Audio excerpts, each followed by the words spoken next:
për një therë që ose veç pak të theri, në momenta, po? Ajo në ndodhë, ndoshta, shpesh në ndodhë. Therë gishtit, therë aty këto në kameran ciku. Zotë i madhë, në e falë neve më katët, myshde e pengamberit s.a.s. është shumë e qartë dhe në thotë, ma yusibul mu'mina min hemmin wala gammin. Thotë nuk ndodhë që besimtarin ta godet ndo një mërzia po piklim. Hem, në gjuhën arabe, është mërzia se ka me të ardhë diçka, një sprov. E shefti se o të ardhë një vërshim, para se me të ardhë, e shef edhe kini mërzi se gajle se do vije.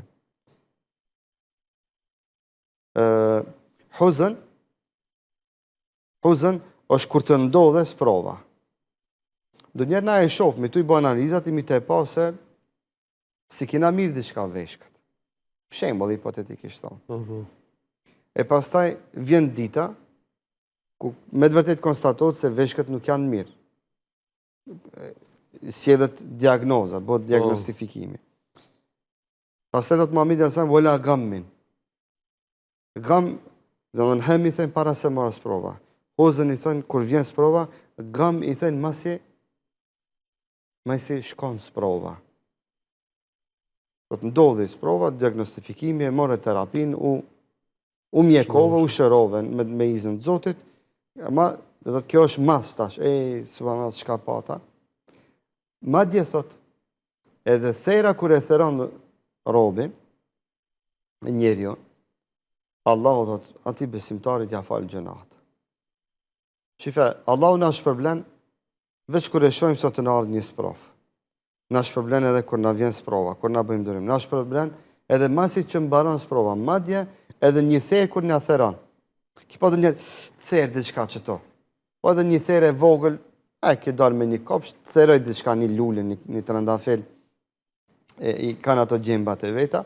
Thot, edhe që ajo, therje e vogël, thot Muhamedi s.a.s. Thot Muhamedi s.a.s. edhe për atë therim të vogël që të ndodhë, Zoti na e falë neve mëkatet. E para më në smunje trauna. Pa, më dhe smunje trauna. Për një therë që ose veç pak të theri, në momenta, po? Ajo në ndodhë, ndoshta, shpesh në ndodhë. Therë gishtit, aty këto në kameran ciku, Zoti i madhë na e falë neve mëkatet, kur na bëjmë sabër e dërim.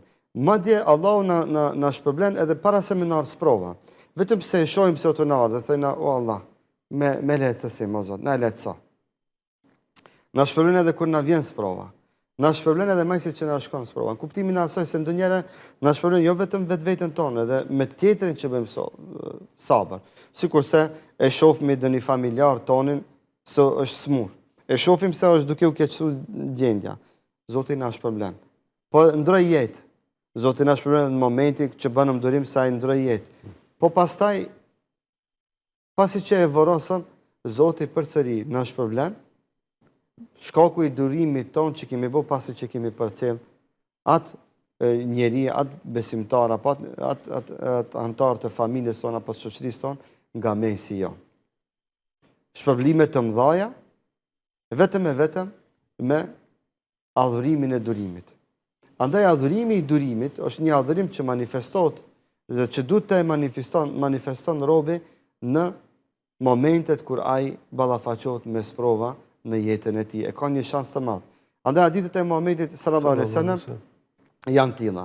Se Allahu i don durimtarët. Allahu i përgëzon durimtarët. Janë ajete kuranore. Allahu azza wa jall është me durimtarët dhe është në ndihmën e tyre. Dhe i shpërblen me shpërblime pa hesab.